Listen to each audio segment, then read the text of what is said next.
په یو وړوکي کلي کې یو سړی اوسېدو چې نوم یې کریم کساب و. هغه د غوښې دکان و او هره ورځ به یې په خلکو تازه غوښه خرڅوله. کریم ډېر چالاک او کله ناکله به یې په ترازو کې لږ کمې کوو. د رمضان مبارک میاشت راورسېده. ټول کلی خوشحال و. خلک به روژه نیسي او ماښام به افطاري لپاره تیاری کوي. کریم هم اعلان وکړو سبا هم سږکال اوړه ډېر روژې نیسم.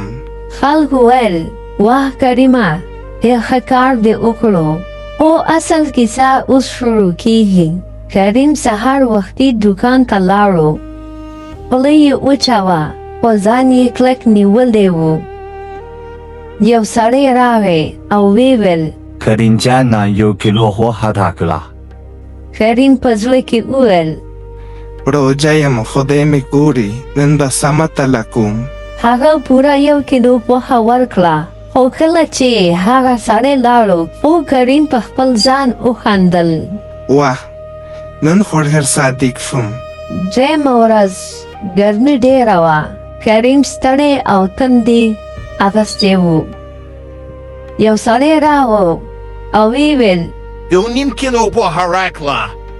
کریم غوښه کېښوده خو دا ځل یې لږه کمه کړه. بیا یې ځان ته وویل بس لږه ده روژه خو مې ده. ماښام چې کور ته لاړو ښځې یې وویل نن دې څنګه روژه تېره کړه؟ کریم وویل روژه سخته ده خو زه قوي یم. ښځې وخندل او ویل روژه یوازې نه خوړل نه دي حلال رزق هم پکې شامل دی. کریم له غلی شو. یوه ورځ د کلي ماشومانو پرې ټوکه وکړه.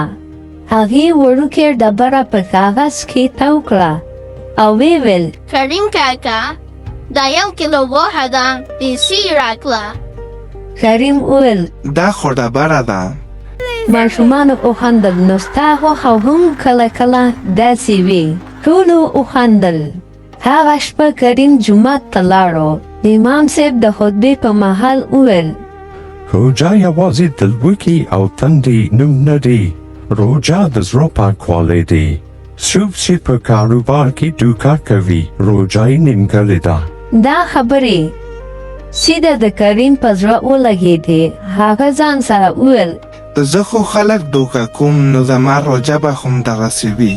سبا ورځ کریم په دکان کې یو کاغذ راځوړند کړو. د نن نه وروستو پوره تله او حلال کاروبار. خلک حیران شو. هغه به هر سړي ته پوره حق ورکوو. یو سپین ږیری راغی او ویل کریمه زویه اوس دې کاروبار نور هم برکت کوي. واقعا همدغسې وشول. خلکو پرې باور وکړو. دکان یې مشهور شو او رزق یې زیات شو. کریم زده کړل چې روژه یوازې نه خوړل نه دي. حلال رزق د عبادت برخه ده. دوکه کول انسان شرموي. صداقت برکت راولي. رمضان چې ختم شو کریم بدل شوی انسان و. هغه به ویل ما ته روژه لوږه نه بلکې ریښتونې لار وښوده. او له هغې وروستو خلکو به ویل کریم صادق کساب دی. نو خوږو کتونکو ویډیو در سره لایک او چینل در سره سبسکرایب کړئ.